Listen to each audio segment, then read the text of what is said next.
Merci à l'Association des Amis de la Salle de m'avoir invité. C'est une découverte pour moi, je suis vraiment heureux, d'autant plus que je découvre la convivialité et les échanges qu'il y a. Et c'est aussi l'avantage de rester plusieurs jours. Merci beaucoup. Aurélie a présenté quelques traits de mon passé, en particulier celui de scientifique. Je ne suis pas allé jusqu'au bout de ma carrière, en fait, parce que j'avais envie de faire autre chose.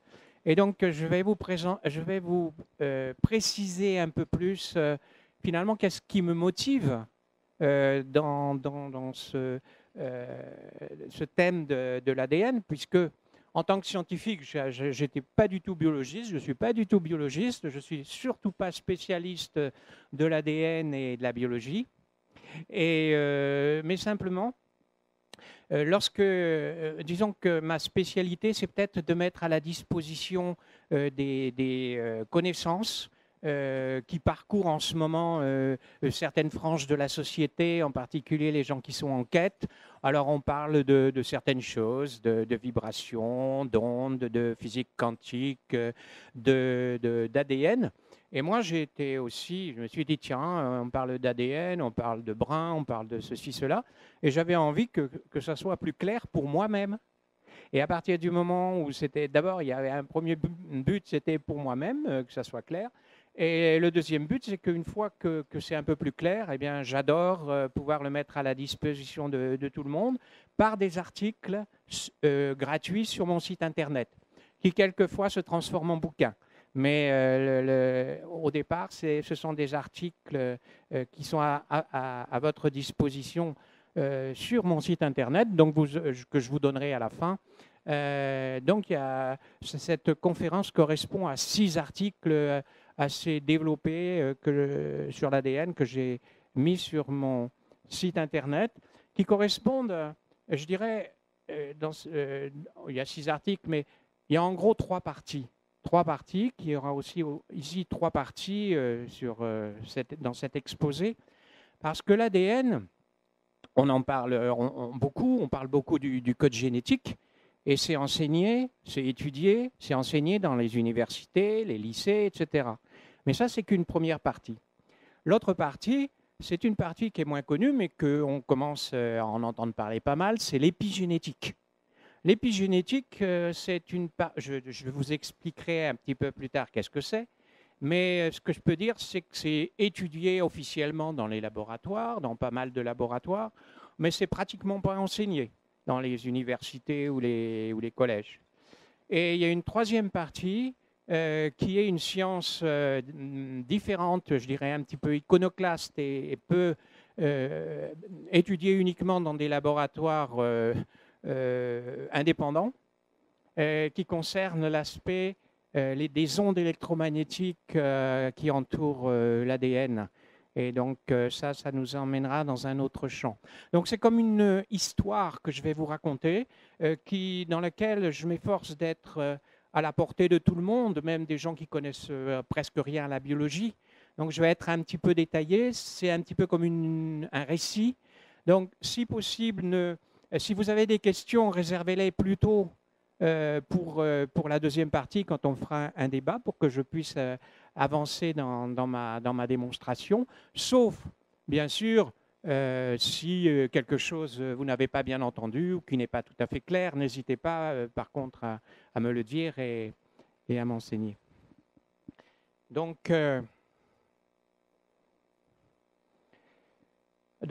on va donc parler de l'ADN et des champs d'information. Ça, c'est justement les champs d'information qui sont liés à la troisième partie. Et ces champs d'information vont en plus nous ouvrir une fenêtre sur l'univers, mais je vous parlerai très peu de l'univers quand même. Mais ça va nous montrer comment nous sommes reliés par l'ADN à l'univers. Donc en fait, l'ADN, Qu'est-ce que ça veut dire? Et puis, depuis quand on parle de l'ADN? Il n'y a pas longtemps. Il n'y a pas longtemps qu'on connaît l'ADN. D'abord, on connaissait même pas on savait pas ce que c'était. La première fois qu'on a découvert l'ADN, c'était dans une substance du pus de blessures que des chimistes ont analysé en 1869. Donc, existence de quelque chose qu'ils ont appelé la nucléine par F. Micher. Alors, je sais pas, je vais vous le lire. Je ne sais pas si vous voyez tous bien ce qui est écrit. Sinon, il y a encore des places devant que vous pouvez occuper. Et puis, en 1878, on a, dans cette nucléine, dans cette substance, on a isolé les acides nucléiques. Donc, ADN, c'est acide nucléique. Hein. Donc, on a isolé les acides nucléiques avec les 5 bases qui correspondent, c'est-à-dire qu'on va nommer A, C, G, T, U, etc. On va préciser après. Donc, c'est le biologiste allemand Kossel. Donc, vous voyez, c'est que depuis 1878 qu'on a une notion qu'il existe une molécule qui s'appelle acide nucléique. Mais on ne savait pas à quoi elle servait, cette molécule. On ne savait pas quel était son rôle dans l'organisme. Et c'est seulement en 1944 que, par des expériences avec des bactéries virulentes, 3 chercheurs, Avery, MacLeod, McCarthy, ont découvert que l'ADN portait les caractères génétiques. Mais qu'est-ce que c'est qu'un caractère génétique? Ils n'avaient pas l'idée maintenant que c'était un code avec des molécules. Simplement, ils se disaient, tiens, il y a des caractères physiques qui sont transmis de génération en génération, et c'est cette substance qui porte ces informations. Mais de quelle façon? On ne savait pas.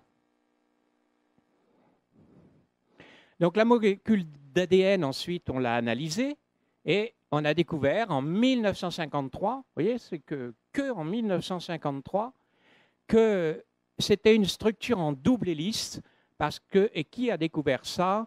C'est une femme, Rosalind Franklin, qui a fait les expériences aux rayons X et avec l'aide de Raymond Gosling. Et donc, ils ont trouvé ce diagramme de diffraction des rayons X. Alors là, c'est un petit peu mon domaine, parce que moi, quand j'étais au CNRS, je faisais la diffraction aux électrons avec un microscope électronique. Et lorsque on a ce genre de croix, là, une croix, on sait que c'est la signature d'une hélice. Et en analysant un petit peu plus, ils ont découvert, en analysant l'intensité, on a découvert que c'était une double hélice. Mais sur quoi ils ont fait ce diagramme de diffraction? Ce n'est pas sur une cellule avec son noyau.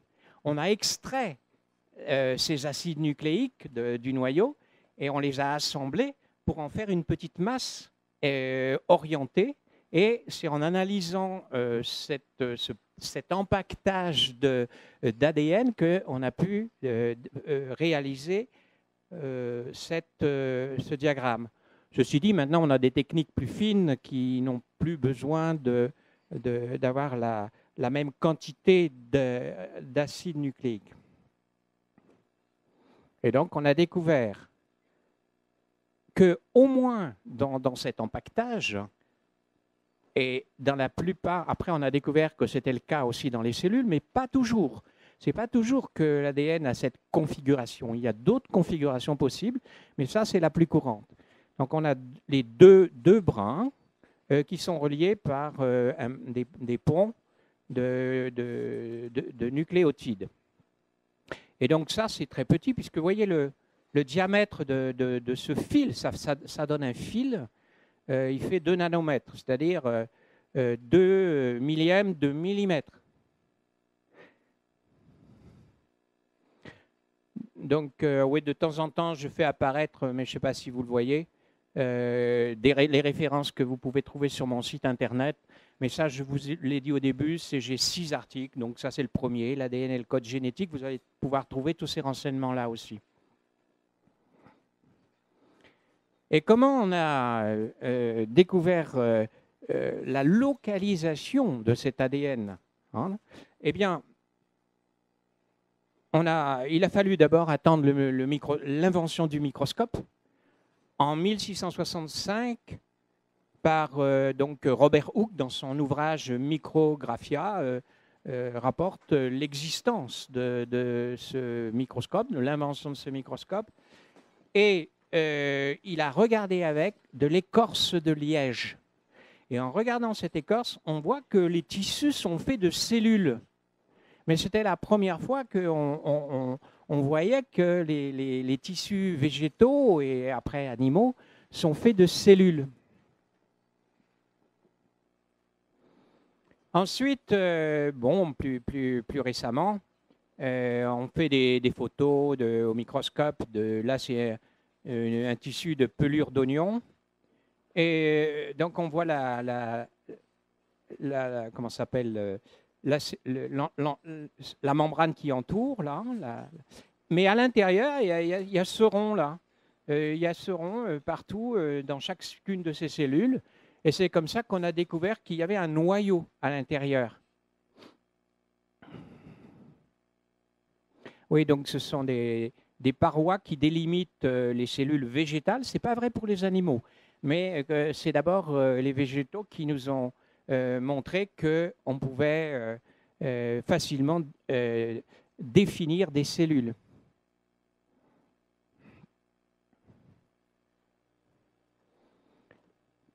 Ensuite, bien sûr, avec la perfection des microscopes, les recherches, etc., on a vu qu'à l'intérieur du cellule, il n'y avait pas simplement un noyau qui contenait de l'ADN, mais il y avait aussi d'autres organites, en particulier les mitochondries, qui sont l'usine à énergie de la cellule, et pour les cellules végétales, les chloroplastes qui font absorber l'oxygène, le gaz carbonique pour le transformer en oxygène. Et on a vu surtout qu'on a déterminé à l'époque que l'ADN se trouve dans le noyau. C'est pour ça qu'on l'appelle N, nucléique, c'est-à-dire nucléique qui vient du noyau. On aurait pu dire nucléaire, parce que nucléaire, c'est pareil, ça veut dire du noyau, qui vient du noyau. Quand on parle de l'énergie nucléaire, c'est l'énergie du noyau de l'atome. Ah, on est dévié.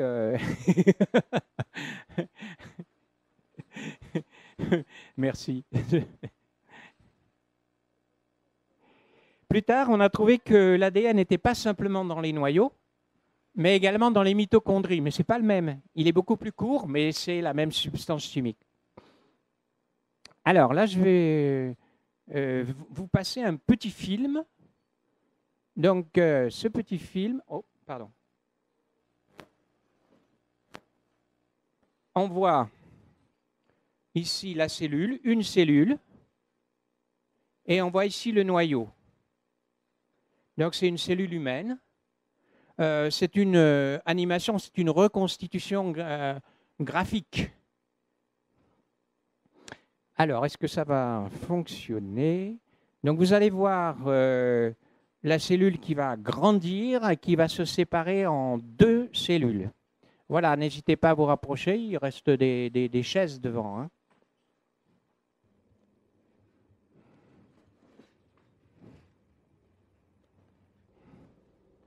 Donc là, vous voyez un filament d'ADN.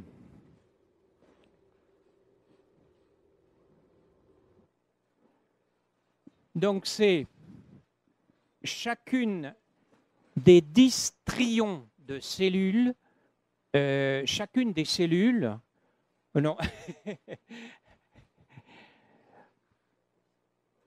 à l'intérieur de chacune des cellules, si on déroule l'ADN, chaque ADN fait environ 1,8 mètre. Merci. Et vous voyez, ces cellules sont en constante agitation. Ce n'est pas quelque chose comme on dessine sur un dessin, c'est fixe. Non, ça s'est toujours agité parce que la cellule, elle est dans une sorte de gel. Elle contient une sorte de gel et toutes les molécules flottent dans ce gel. Alors là, elle vient de recevoir une protéine.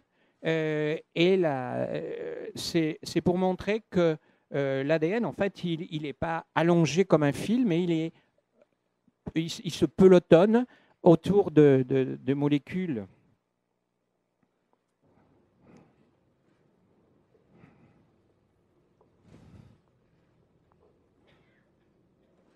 Donc là, c'est en temps réel à peu près.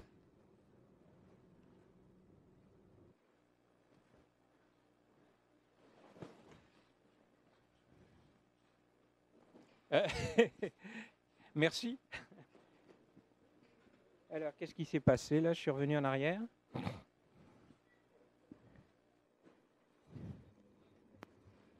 On va le revoir.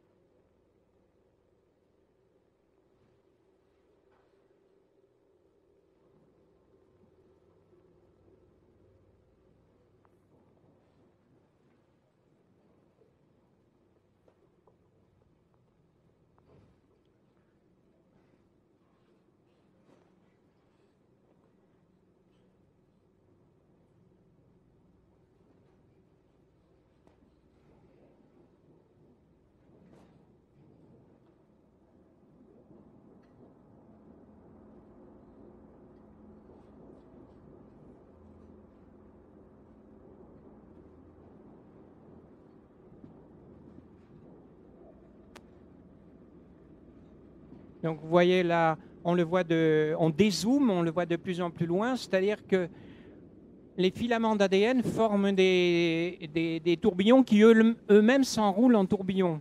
C'est des tourbillons de tourbillons, puis là c'est la silhouette finalement, et cette silhouette c'est ce qu'on appelle les chromosomes.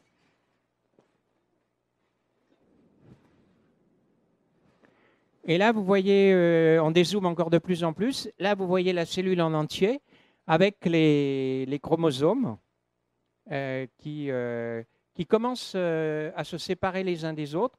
Et vous allez voir qu'est-ce qui se passe quand la cellule se divise en deux cellules, donne naissance à deux cellules. Ah, pardon, je me suis trompé de bouton. Eh bien, on va recommencer. Voilà. Je peux avancer un petit peu vite. Allez, on va avancer un petit peu plus vite. Je connais le bouton pour avancer plus vite, alors ça va.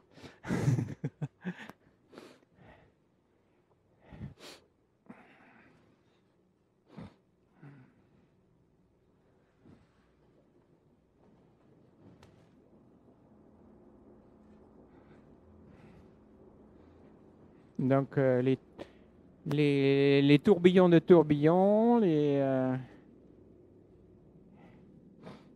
qui ont fait le chromosome.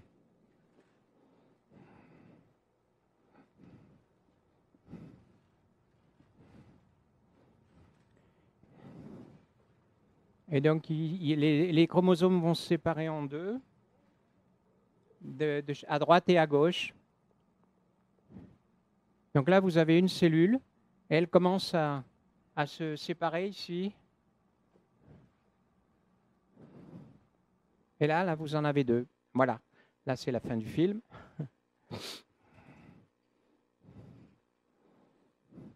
Donc, les chromosomes sont constitués d'ADN et de protéines. Ensuite, lorsque les chromosomes se divisent en deux, qu'est-ce qui se passe pour l'ADN? L'ADN se divise en deux également. Mais s'il se divise en deux, il n'y en aurait que la moitié. Donc, l'autre moitié se reconstitue en même temps. Donc, comment ça se passe? Donc, vous avez au départ l'ADN avec les deux filaments qui sont reliés l'un à l'autre par des ponts. Et ces ponts vont se briser à certains endroits de telle sorte que les deux filaments vont pouvoir se séparer l'un de l'autre. Et au fur et à mesure qu'ils se séparent, eh bien, il y a un autre brin qui vient se mouler dessus. D'accord. Alors ça, c'est le mécanisme qui a été découvert par les biologistes, généticiens, mais ils ne savent pas qu'il y en a un autre possible. Pour eux, c'est le seul possible. Et vous allez voir dans la troisième partie qu'il y a un autre possible, mais que personne ne prend en compte à partir des champs d'information. Donc, à la fin de cette conférence, je vous parlerai des champs d'information. Alors là, c'est pareil, je vais vous passer un petit film qui va vous montrer la duplication, ou la réplication, comme vous voulez, de l'ADN en temps réel. Donc, déjà au démarrage, vous avez l'ADN ici, une protéine qui sert à séparer les brins en deux. Donc, il y a un brin qui part par là et un brin qui part par là. Et puis, l'ADN qui se reconstitue, le deuxième, sur le brin ici.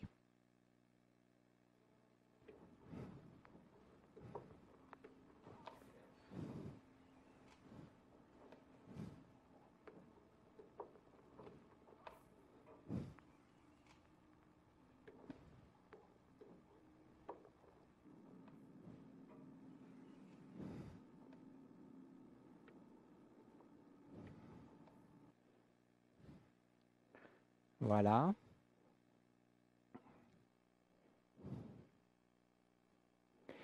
Alors la molécule d'ADN, on va revenir sur la constitution de la molécule elle-même, je dirais chimiquement, parce que c'est ça qui va nous donner les clés du code génétique. Donc l'ADN, c'est une molécule qui est faite d'un squelette, ici, qui est fait de chaînons, là, les riboses, qui sont tous identiques, qui s'enchaînent. Et sur ce squelette, donc ça c'est un brin, hein, c'est sur les deux brins de l'ADN, ça on représente un seul brin. Sur ce chaînon viennent se fixer comment ça s'appelle, des nucléotides, donc de 4 sortes, C, A, T ou G, dans des ordres qu'on pourrait croire aléatoires, mais en fait qui sont bien précis, mais qu'on ne voit pas directement la régularité de ça. Donc, un brin, c'est l'assemblage de chaînons de désoxyribose. Ça, c'est le désoxyribose. Pourquoi on l'appelle acide désoxyribonucléique, ADN. Donc, vous voyez que le nom ADN, acide, on ne sait même pas pourquoi, enfin, on sait pourquoi, c'est à cause de l'atome qui est au bout, mais qui ne sert pas à grand-chose. Nucléique, c'est parce que c'est dans le noyau, mais en fait, il n'y en a pas que dans le noyau, il y en a aussi dans les mitochondries. Et désoxyribo, ça indique la nature du squelette. Et donc les motifs sur la chaîne, donc les bases nucléiques ou les nucléotides, donc C pour cytosine, G pour guanine, A adénosine et T thymine. Bon, on retient surtout les 4 lettres qui sont commodes ensuite à citer. Le chromosome humain le plus long comporte, regardez là, vous en avez 1, 2, 3, 4, 5, 6, 7 motifs, d'accord? Le micromosome humain le plus long comporte 263 millions de chaînons. Donc, pour vous montrer que c'est extrêmement long. Et effectivement, on a dit tout à l'heure que ça pouvait faire 1,8 mètre la totalité des chromosomes.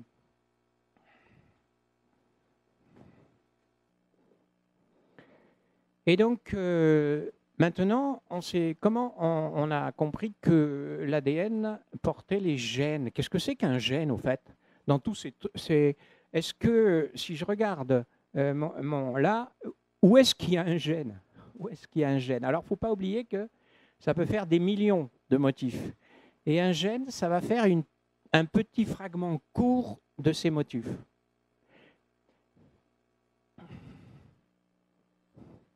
Un gène est une portion d'ADN qui porte une instruction génétique. Donc ça veut dire que parmi ces segments, il y en a qui portent ces instructions génétiques et d'autres pas du tout. Et où sont-ils? Où sont-ils? Eh bien, voilà un schéma. Un schéma. Les parties grises, ce ne sont pas les gènes. Les parties jaunes, ce sont les gènes. Donc vous avez un gène ici, un autre gène ici, un autre gène ici. Ce n'est pas représenté à l'échelle parce que en fait, les gènes en jaune occupent beaucoup moins de place que ce qui est représenté là. Mais ce qu'il faut savoir, c'est que, bon, peut-être vous ne voyez pas bien, mais il y a, dans les parties jaunes, il y a des parties vertes. Et les parties vertes, ce sont des parties qui ne codent pas. C'est-à-dire que non seulement les parties grises ne codent pas, mais les parties vertes à l'intérieur d'un gène, il y a des parties à l'intérieur de gènes qui ne codent pas. Ce qui fait qu'on dit, on calcule, on mesure que les parties codantes, c'est à peu près 2% de la longueur de l'ADN. Et alors, à quoi servent les 98 autres pourcents, n'est-ce pas, qui ne codent pas? Mais ça veut dire coder, ça veut dire quoi? Coder pour des caractères physiques, mais de quelle façon? Par quel mécanisme? En fait, les 48% restants ont un rôle dans la régulation de l'expression des gènes, et ça on le verra dans la deuxième partie sur l'épigénétique, c'est-à-dire que les gènes n'expriment pas forcément leurs informations. C'est comme une bibliothèque de stockage qu'on peut lire ou ne pas lire. Et le fait que ça soit lu ou pas, c'est les parties non codantes qui le disent. Ce qui veut dire qu'en fait, elles codent aussi pour quelque chose. Elles codent pour la régulation. Mais ce qu'on appelle codant, c'est codant pour la fabrication de protéines. Et alors, on va voir pourquoi. Qu'est-ce que c'est comment fonctionne le code génétique? Qu'est-ce que ça signifie codant? C'est le manuel de fabrication d'une protéine. Un gène, c'est le manuel de fabrication d'une protéine. Qu'est-ce que c'est qu'une protéine, déjà? C'est une molécule, une grosse molécule, comme ça, un petit peu, mais qui, comme l'ADN, est faite d'une chaîne. La vie des cellules est régulée par les protéines, qui sont les ouvrières spécialisées des cellules. Pour ça qu'elles ont une importance primordiale, c'est d'où leur nom. Protéine, ça veut dire en premier.